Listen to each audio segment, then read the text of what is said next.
Good morning, everyone. I'm Brahima Kulubali. I'm the, thank you, Senior Fellow and Director here of the Africa Program. And it's good to see so many of you again. And thank you for joining us for this important event on the abduction of the schoolgirls in Chibok, Nigeria, some 5 years ago by Boko Haram. You will recall when the news broke, it really set a shockwave across the world, galvanizing millions of people, including some really prominent figures. And on social media, through hashtag Bring Back Our Girls, showed a lot of support and a lot of pressure to find and return the girls. But then all of a sudden, it all went quiet, even as the girls continued to go missing. But clearly, one person that hasn't remained quiet was Isha. And she started covering this for CNN when the news broke. And then subsequently in 2016, when some of the girls were released, she dropped everything she was doing, including even the hard personal decision to leave the bedside of her own mother to be able to be the only journalist to accompany the girls back on this emotional journey. Over the years, she's developed really close ties with the girls, interviewed many of them, and was able to capture their stories in a unique way, in a way that has never been told before, in her book, Beneath the Tamarind Tree. So we are honored to host her today for this conversation, and which, along with the book, will really serve to keep the pressure and remind everybody that some girls are still missing and that we shouldn't stop until the very last one is returned. So congratulations, Aisha, on this incredible piece of work. It will ensure that this tragedy is appropriately filed in the history of humanity, so never again girls whose only goal was to get an education and get a fair chance at life to improve it for themselves and their loved one are not prevented from doing so. So I first heard of this book project when you came to Brookings in January to moderate the launch of our flagship product, Foresight Africa. And as she talked about the project, I could really sense the passion in the voice, some anger and frustration with the whole situation. So it was clear to me that to Aisha, actually, this was not just a story. It was really personal. And frankly, it should be personal to every one of us who put great value on equal opportunity and equal rights for women and girls. But the tragedy also tells an impressive story, and powerful story of optimism, determination, and resilience of the abducted girl, even in the face of tremendous hardship. And here at Brookings, our Center for Universal Education has been undertaking some studies to kind of look at what type of educational system could be appropriately designed in terms of skills and how to even approach re-educating the girls that have faced this kind of trauma. I'm told the study would be released hopefully next month. So stay tuned for more reading on this. If you don't already have a copy of the book, it is available outside, so you can pick up a copy. And unlike some of our previous book launches, this one is not free. But I trust that it's going to go to a really great cause, because as you know, since Isha stepped down last year from CNN, she's been devoting her time really to nonprofit work through her organization, Women Everywhere Can Lead, in kind of molding the next generation of women leaders across Africa. So any support we can give her will go a long way toward that cause. And we are also honored to have and grateful to have with us Travis Atkins to moderate this conversation. And by way of introduction, Travis is a lecturer of African and Security Studies at the Georgetown School of Foreign Service. He's an international development leader with 2 decades of experience working in government, civil society, humanitarian area in over 50 countries across Africa and the Middle East. He's also an advisory member of some nonprofit groups such as Global Kids and Women of Color Advancing Peace and Security. And he's also the host of your podcast on Africa. So please join me in welcoming both to the podium.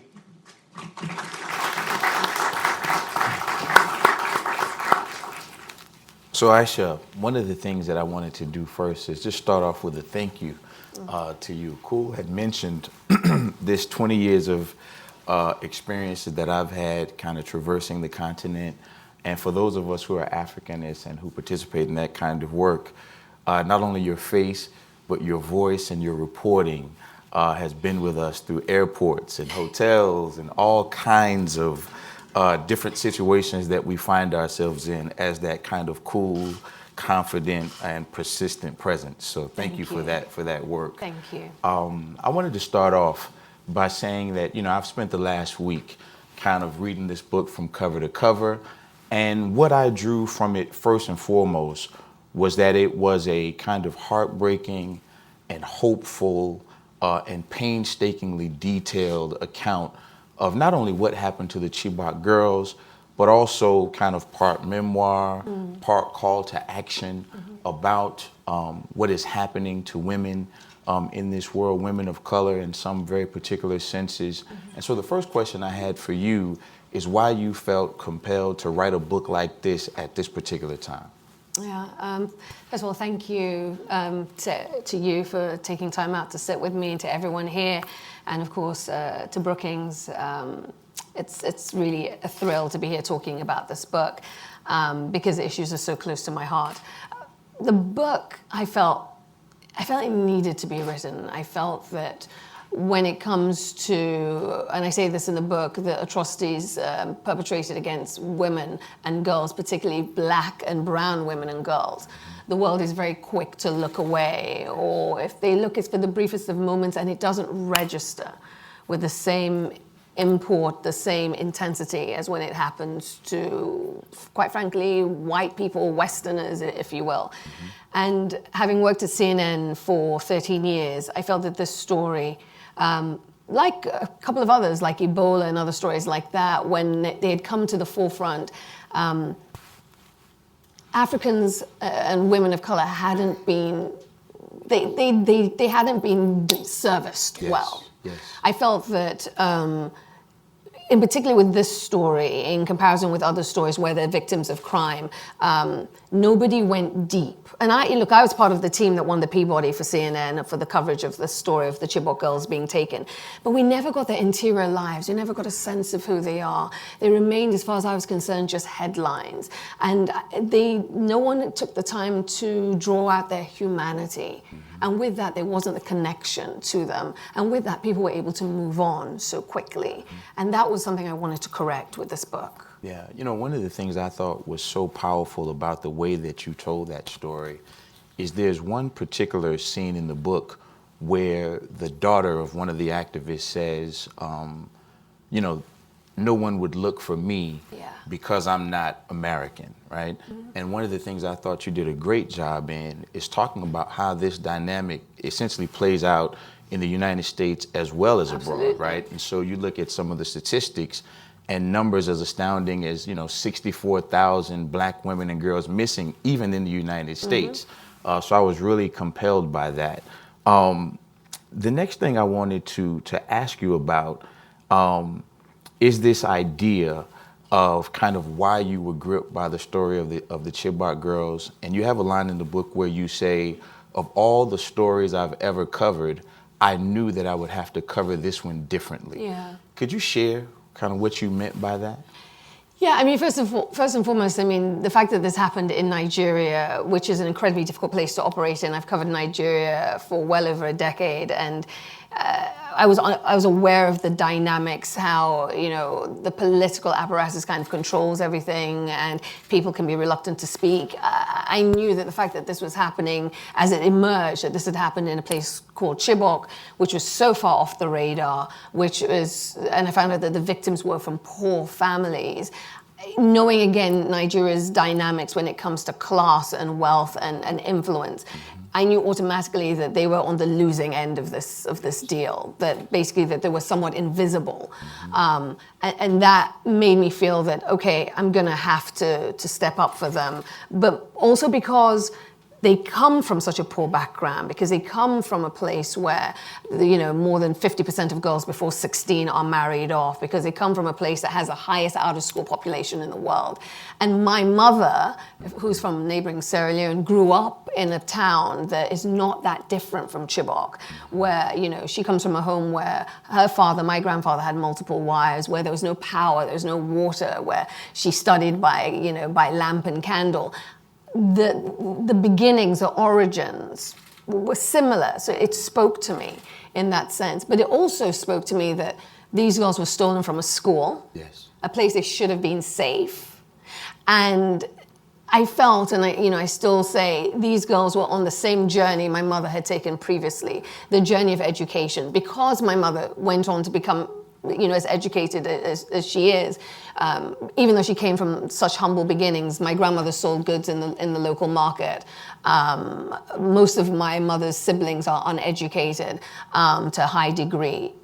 From that background, my mother rose to gain a PhD in English language and linguistics, to become the first woman to run for vice president in Sierra Leone, to help rewrite the Constitution. All of that's education, yes, right? That's education that changed her life and therefore changed my life. So for me, the girls were on the same journey, same trajectory that my mother had taken. So I felt they'd been robbed. And so for me, there was that anger, there was that upset that compelled me, yes, to stand for them. Yes. Could you talk to us a little bit about the fight that you had to take on to tell the story? And so there are a few vignettes of some parts of it were advocacy, kind of inside CNN, where you received a lot of support, but also had to advocate internally. And the other part was the irony that you were pushing against the Nigerian government on behalf of marginalized women and girls, and yet you were also being marginalized yourself, totally, for being an African totally, woman, for the issues of age in terms of that society. If you could talk about that a little bit with the audience. Yeah, so a little background to the way CNN came to this story. When the story broke, April 14th, 2014, when the girls were taken, everybody knows the story didn't immediately catch fire, if you will, because it was so hard to get information out of Chibok, because it is so far away. It was under state of emergency. Journalists couldn't get in. So for CNN, we had a correspondent on the ground, a dear friend of mine, Vladimir Dutier, who did the best he could to get information. But it was slow to come out. Nonetheless, I still committed to the story. But I don't think we understood the government's recalcitrance or their refusal to kind of share details until I got to Nigeria about 2.5 weeks later. And then and this is what I say to people, sometimes, even with the best sources on the ground, until you're on the ground, you don't know the full story. Like sometimes, that kind of satellite reporting doesn't really give you the full picture. So I didn't realize until I got to Nigeria. And actually, I posted on Twitter that I'm in town, and people started messaging me saying, "Are you here for the Chibok girls? What's happening to these girls?" And that's when I thought, there's something not quite right here. Yeah. I had flown in to cover the World Economic Forum. I hadn't flown in to cover the Chibok girls, for full transparency. But once I realized that, because, the Nigerian government in those early days, said all of the girls were back apart from 8. And, they said we're mounting an investigation to find them. We thought they were doing everything until I got there. So once I realized, and it was more a hunch that something wasn't right, more a sense that we need to dig. Full credit to CNN. I was there to cover World Economic Forum. We had crews on the ground to cover World Economic Forum. And I made the call to them and I said, this is not the story. There is something wrong here. This is not the story. We cannot be covering, a gab fest, a bunch of, celebrities and, world leaders kind of swanning around talking about how Nigeria's got the biggest economy. When there are 276 girls, in fact, we don't even know how many girls are missing. And CNN said, okay. They were like, okay, if you feel that, and I really respect them. They went with me on that. But, immediately, and it also just played out in terms of timing that when I got there, just a few days later, Goodluck Jonathan spoke for the first time. And then it all kind of kicked into being. The Nigerian government immediately, I think, took particular umbrage with me telling the story. For them, it was like, and I say this in the book, if Christiane Amanpour had asked the same questions I had asked, it would have been received differently. But because I'm Black, because I'm African, because I was younger than the people I was interviewing, it was seen as a huge disrespect, to the point where somebody said to me live on air, "Listen, sweetheart," in response to a question. So I was dealing with that on a day-to-day basis, but CNN, they stuck at it. They stuck at it. Yeah. So given your passion for this story, I can probably anticipate the answer to this question, but when we think about this dynamic of the balance of stories that we hear about Africa, positive versus negative stories, disease, warfare, famine, I'm curious about some of the reception that you received from Nigerian high society for foregoing this ability or this moment in which they wanted to be highlighted during WEF to take a different direction and cover the story of the Chibok girls. Some have never forgiven me for that. Some have never, to this day, some feel that CNN's reporting had a hand in Goodluck Jonathan not being re-elected, I don't see how holding a mirror up to a government that has failed its people is our fault. People saw what they saw, that they failed. They failed to protect them. We didn't do that. They failed. And not just the federal government, but also, the local government, to be fair. Governor Shatima kept the school open, and there was insufficient security around those girls while they knew that they were using that school as an examination center. Some in high society, even when I landed, were like, "You're here to cause trouble." Also because I have a bit of a reputation in Nigeria.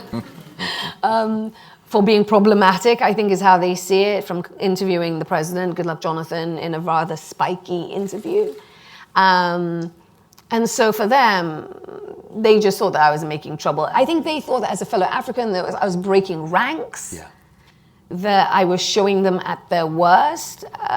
But I say this, and I stand by it. Someone had to stand for the girls. I stand for them. I don't stand for these people in power. Yes. Their government, let them do what they have to do. But these families have, to this day, have been abandoned. Yes. On that point, could you highlight maybe for us a little bit the way in which the girls actually became a political issue in terms of presidential elections, in terms of, Buhari versus Goodluck Jonathan, and how really the disdain for this issue actually still spread across administrations. Totally. And I think that's one of the things that bothers me the most, the fact that these girls, to this day, are political pawns. Right? These are people's children. And just because they're poor doesn't mean they don't matter. And that's, to this day, the feeling I get from people in government, from some people in government, that they're just a problem that some of us won't let go. But when they were taken, Goodluck Jonathan's wife, Patience Jonathan, said no girls had been taken. Discounted the voices of Bring Back Our Girls activists and had some of them arrested, even though I should also say they deny that she issued the order.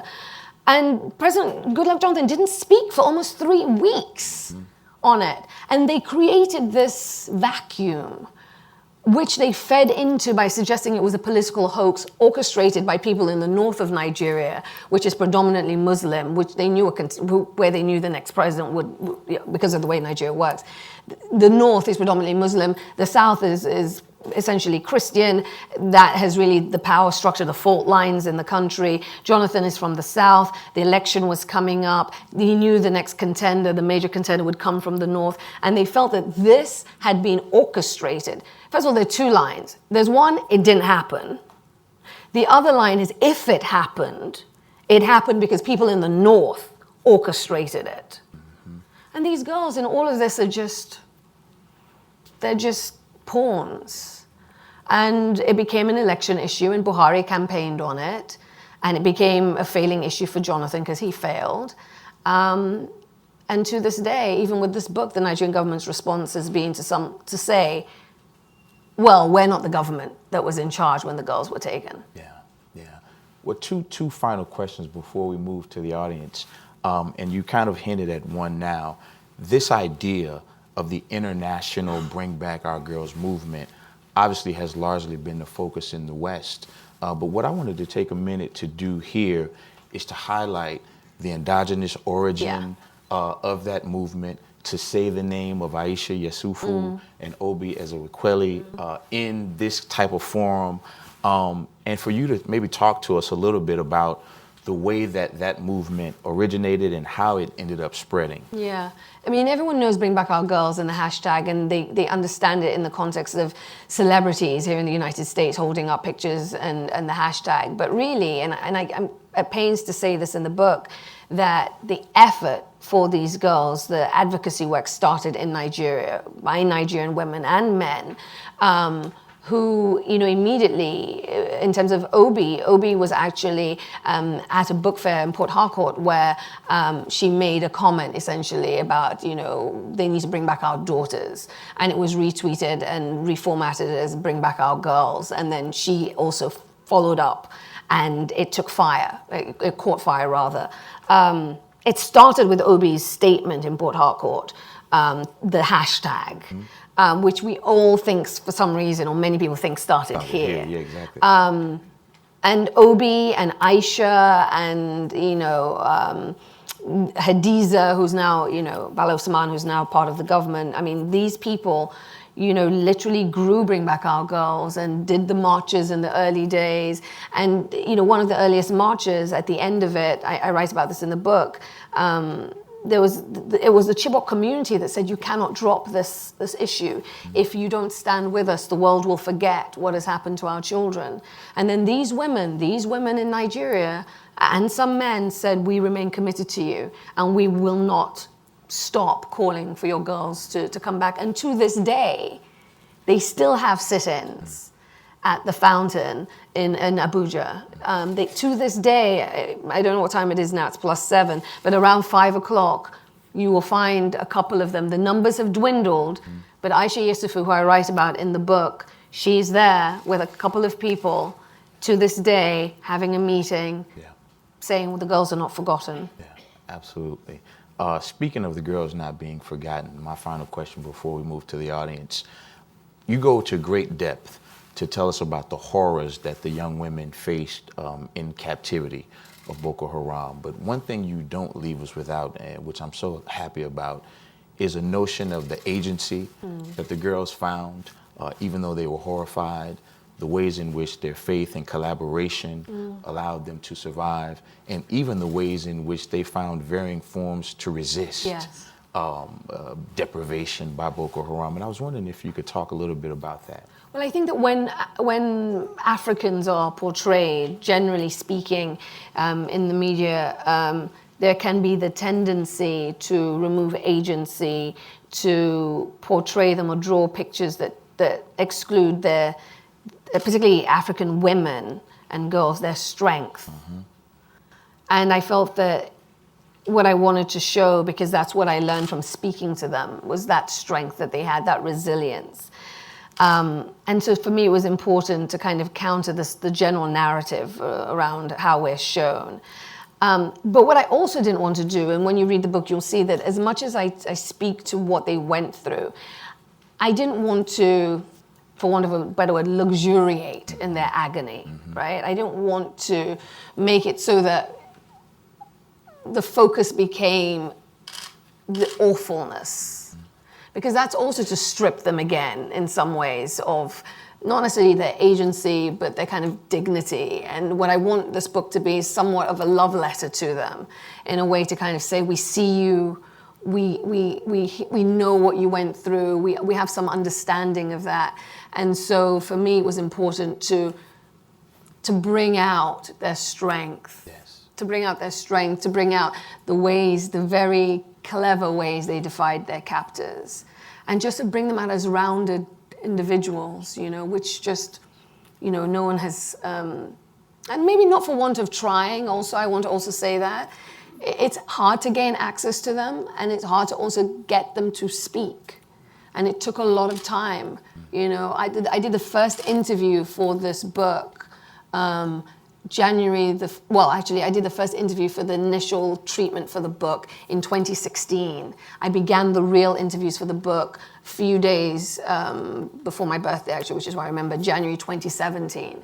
And it took, you know, almost 2 years to really build relationships and go back and forth. to get a sense of them and to really write this book that I hope honors them.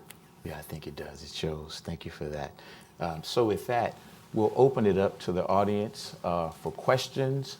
We will take 3 questions at a time, and we will ask for short questions that get right to the point so that we can have as many people as possible have a chance to engage. Let's start right here. Oh, hi, good morning. Good morning. I've read your book. Thank you. Very moving. Thank you. Thank you so much for coming. I've read your book, Thank and it's you. a very moving and compelling, actually riveting book. Thank you. I was very active in the Bring Our Girls Back here at the States, and we were pushing for the United States government to do its part in providing equipment, reconnaissance, whatever they needed to do to help the Nigerian government. And I was wondering if you could speak to any efforts by the U.S. government to assist the Nigerian government in recovering the girls. Yeah, thank you for the question. I mean, the US government, along with Britain, France, China, all offered help to the Nigerian government. But also, I mean, they're a sovereign nation. They're only going to take the help that they want to take. So the US did send assets. They did send intelligence officials. My understanding is they didn't really get very far, i.e. they never left the embassy. But so for what that's worth, and that, that they offered, technological help, but the Nigerian government, for reasons that are too many to go into, doesn't really want anyone getting involved in this because they really want to prosecute this war against Boko Haram the way they want to do it.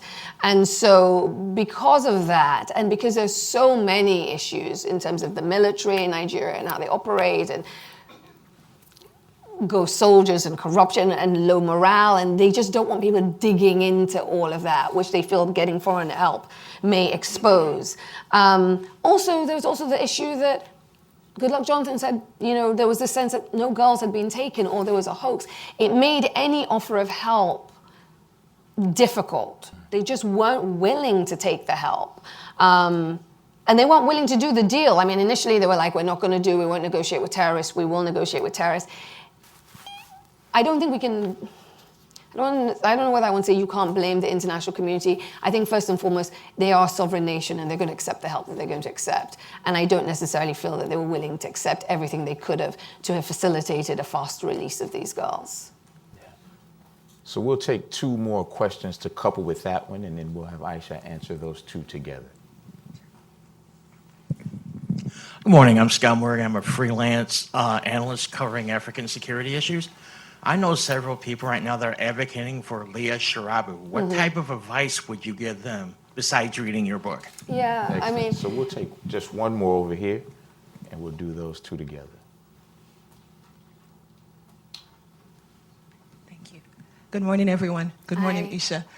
Yes, I think my question connects to Leah's story because I'm a Nigerian American, and I actually lived in Nigeria for the past 2 years, and I covered some of the Chibok girl story. But my question for you is, with your experience working in Nigeria, working with the government, covering these stories, because the Chibok girls, I think it awoken the world to understand the vulnerabilities that girls face. Absolutely. So I'm just wondering how, I think moving forward in your work, what do you think are the best strategies to help governments especially understand the vulnerable positions that many girls continue to face and making it a priority? And you mentioned earlier about how they were kidnapped in school. So this also speaks to a larger conversation around education for girls and how can we protect the sanctity of education. So I'm just wondering how you plan your work moving forward will address some of these key issues and even help governments understand that girls are really vulnerable and we need to do more for them. Thank you for that question. In the case of Leah Sharibu, for those of you who don't know, Leah was part of a group of about 100 plus girls, I think 112 girls, who was taken from a town called Dapchi last year. I think it was February or March last year, so early last year, basically everyone came back. Some sadly died, but those who survived, almost everyone came back apart from Leah, who was Christian and refused to convert. And so they've held her from then to now. Now, the thing about Leah, and it's most troubling right now in this particular moment, is because a number of aid workers were kidnapped a couple of weeks ago. And a video was recently released last week in which one of the aid workers, a woman named Grace, says, and I don't know if any of you have seen the video, but she says basically that they were taken by a group called Khalifa. And she also says Leah and another aid worker, Alice Lockcher, who was taken after Leah was taken, so I think in March 2018, she says in this video that was released a few days ago that Leah and Alice are dead. We don't know if that's true.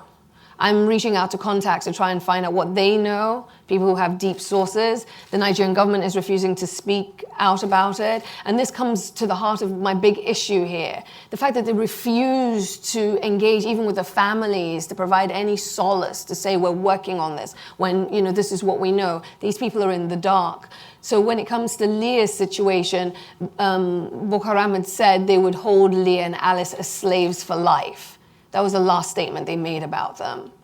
We don't know anymore other than we continue to...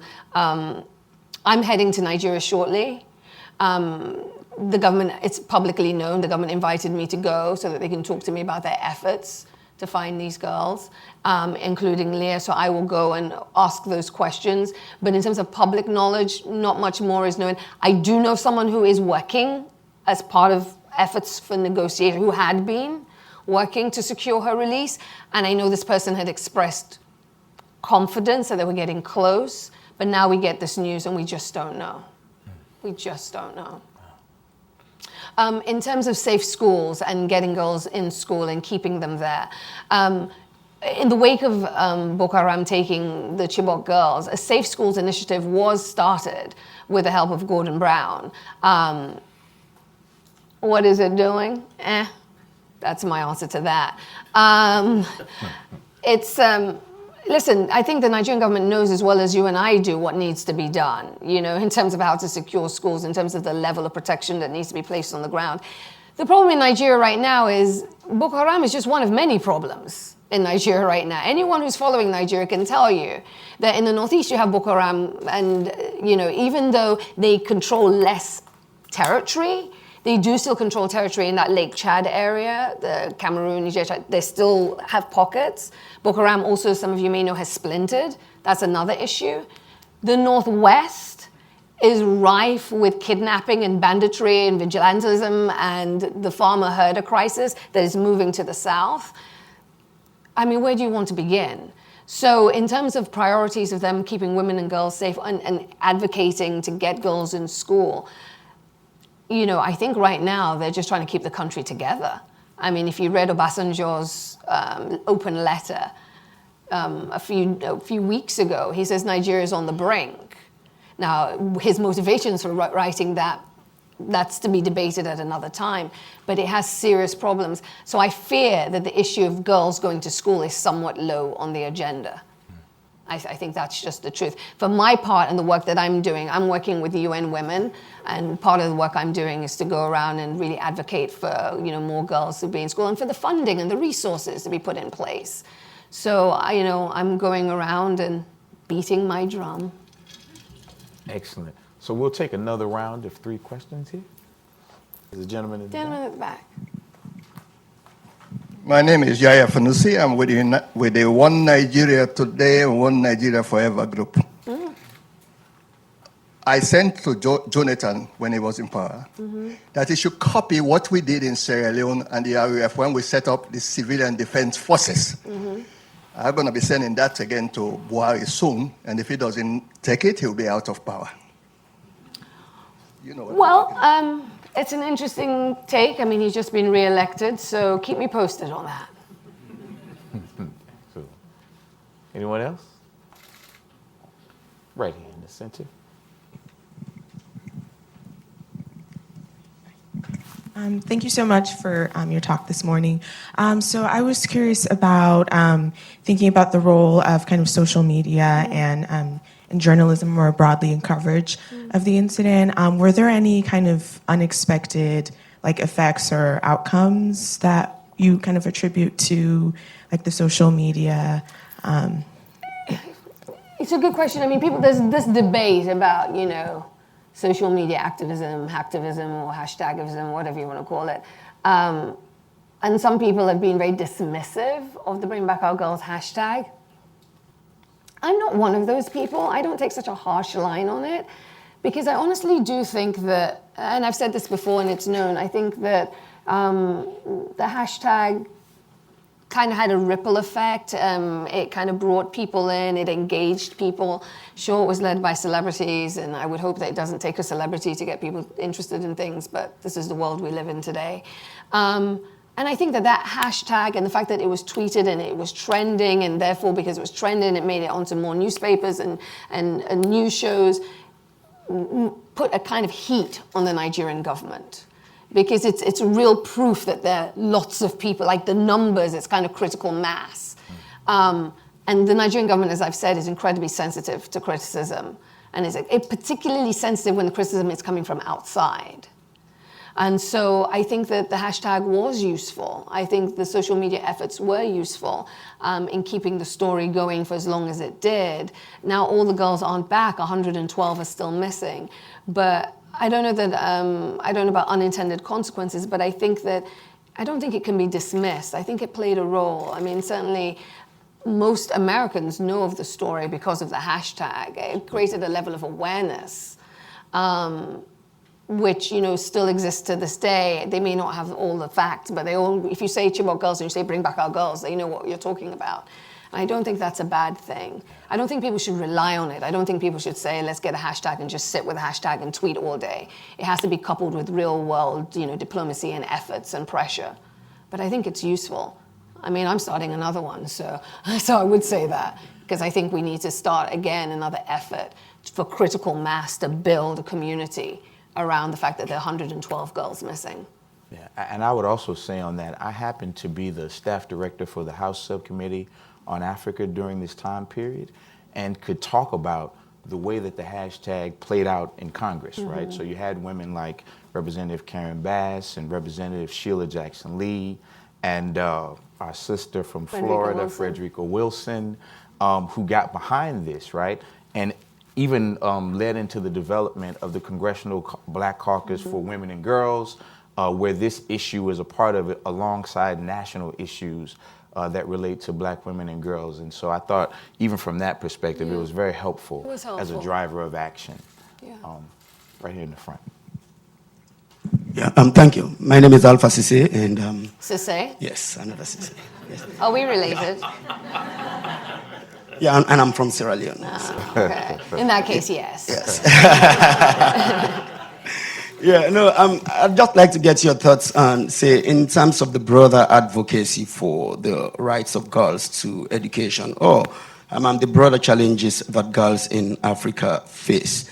What lessons do you think there are to learn from, what happened with this campaign to the other challenges that girls face across the continent, or for, things that's happened in the news and then we forget, in Sierra Leone, you will know that, we're very quick to forget about victims of the war, same with Ebola survivors. I'm part of a team of lawyers representing Ebola survivors in a litigation right now.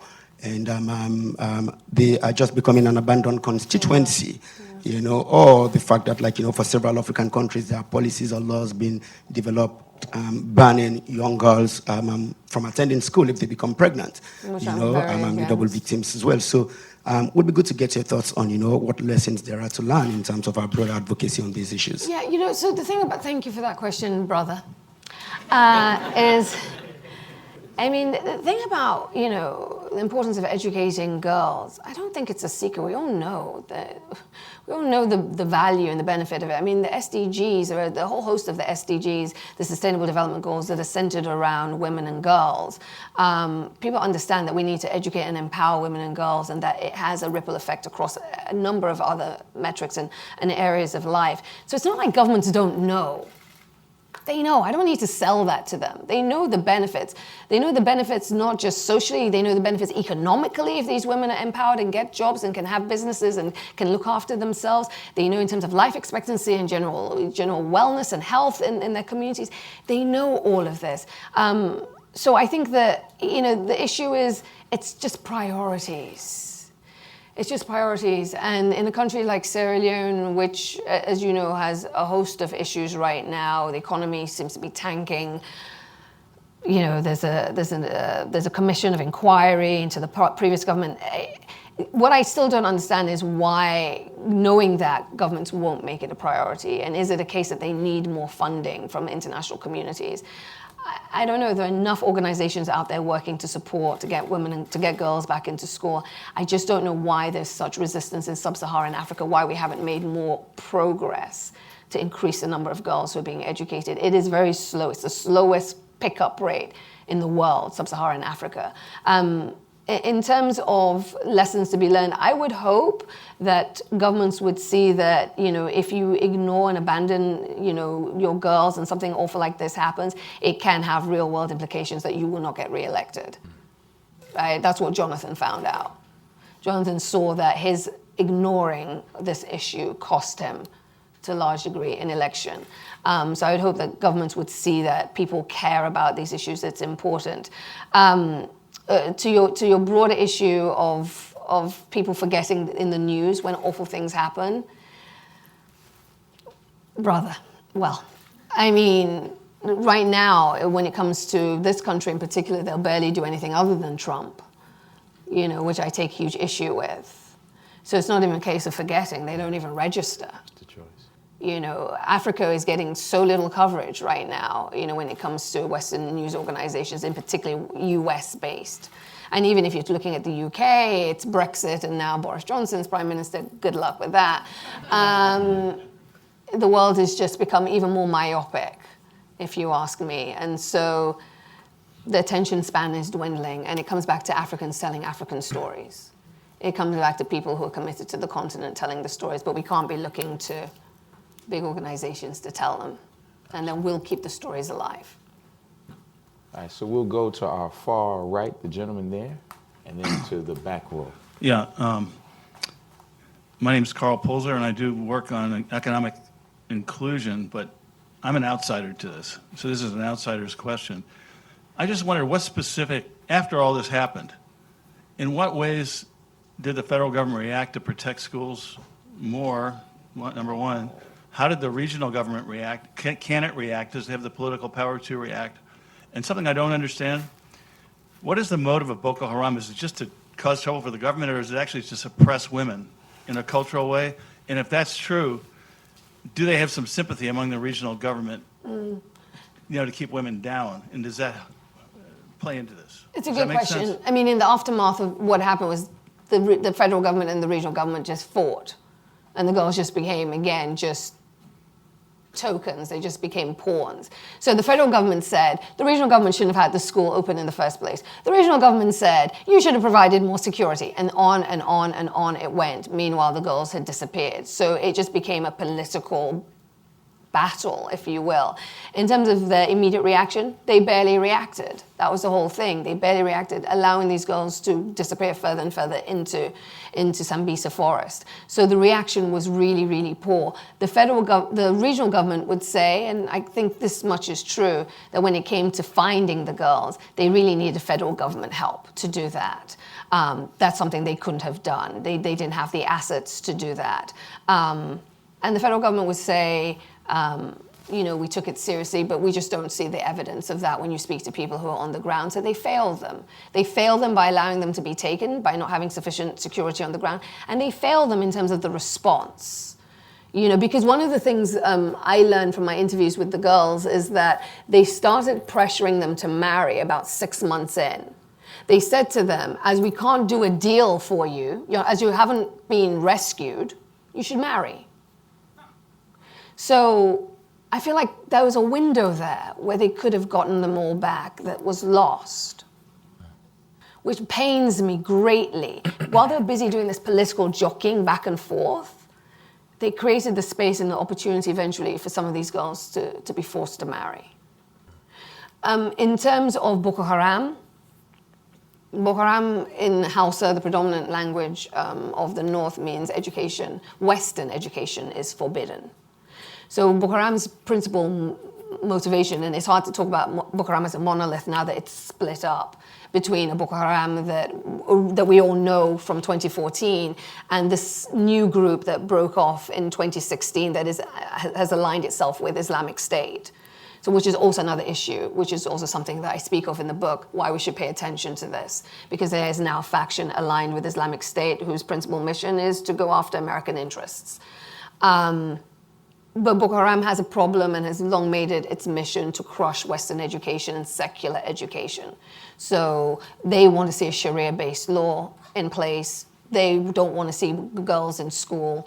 When generally they attack schools, well, in the past, they would say, go off and get married, leave school. So that's kind of their motivation. They want to start a caliphate, an Islamic State. They want Sharia law. They want women and girls in the home. Go right to the back here, that last row, yeah.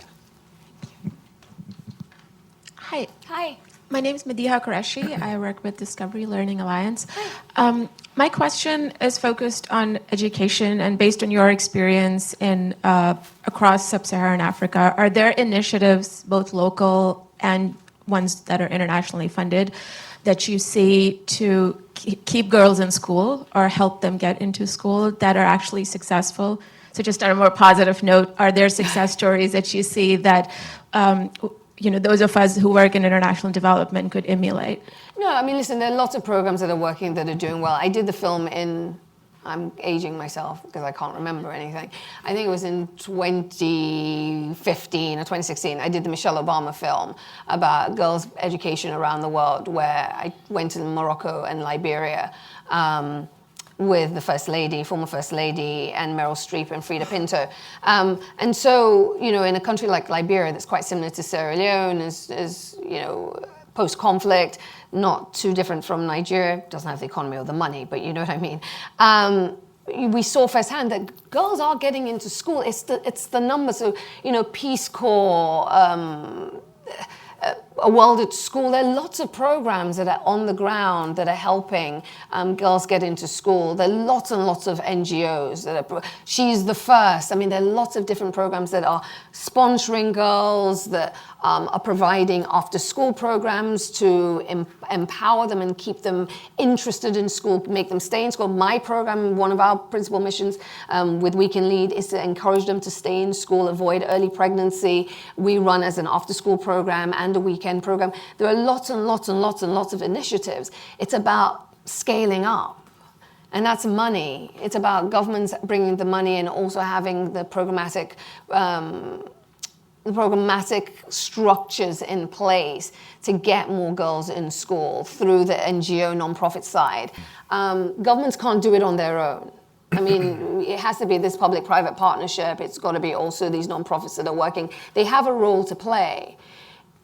It's just not happening fast enough. But I have seen, like in Liberia, in Sierra Leone, in Ghana, there are more children going to school. There are more girls going to school.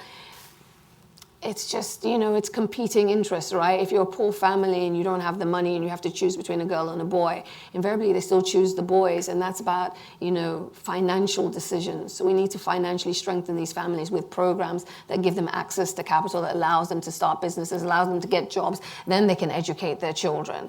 It's a big issue. It's not just people not wanting to send their kids to school. All right, we'll take a few more. We'll take the gentleman there in the rear, and then the gentlewoman over here to my left.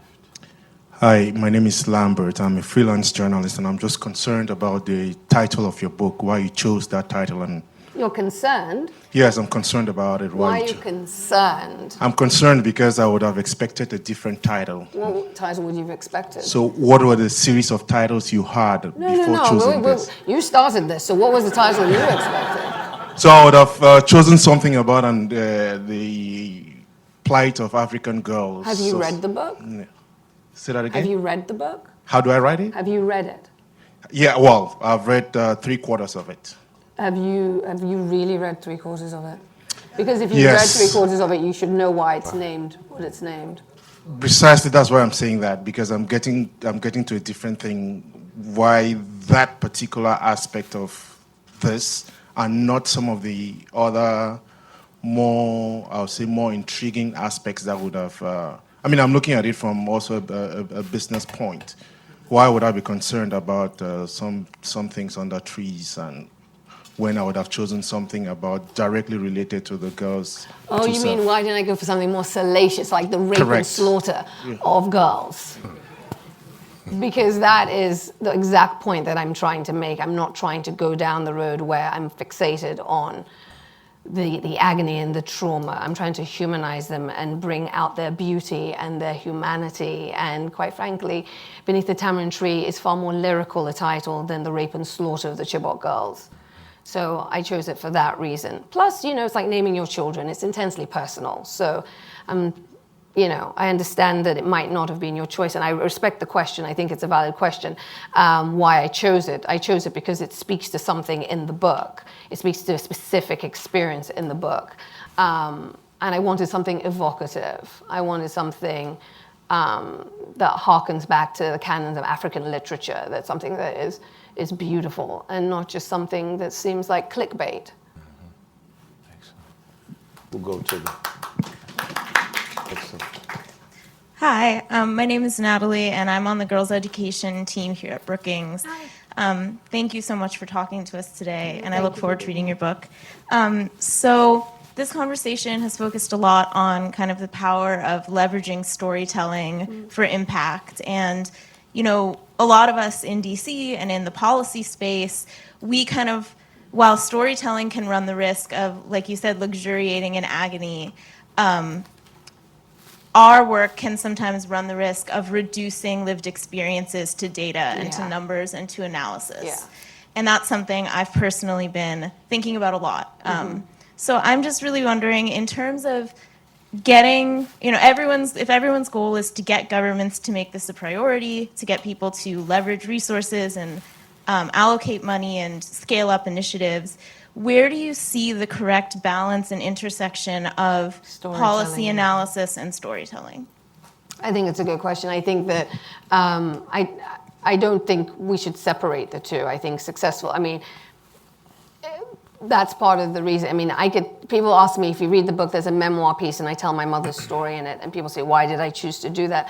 Because I think I could give you 1,000 data points about what education can do, and barely any of them would resonate or make the same impression as you actually reading this book and reading my story or somebody else's story and seeing what education can do. So I think that they go hand in hand. I don't think it's, don't do what candidates seem to do now on debate stages, which is kind of lead with the anecdote, to drive it, because that's just don't. But I do think that, to successfully capture people's attention, to help them understand. People learn, Trevor Noah made this point when we sat down, that people really engage through stories. People have done the research, even with fundraising. Don't give people data points, give them a story. That's what people will connect with, and that's what will make people give. So, I just think you do it sensibly, you do it intelligently, you plug the data in where it makes sense. But I think it should be presented in a story form with a character, with a person at the heart of it. I think that's the most successful way of being able to do the work you do. But yeah, for sure, even governments, if you just give them a host of data points, I don't know that's going to move the needle. They know all the data points by now. I think it's being able to give them real life examples and being able to give them case studies that helps move the needle, that helps people truly understand and see what you're trying to achieve. Excellent. And with that, we will close No. She had the a hand up program. forever. We got one more? Okay, let's go. Hi, Chuck. Good morning. I'm so inspired by your story. I'm a fellow Sierra Leonean, and your story is so similar to me, Kadisila.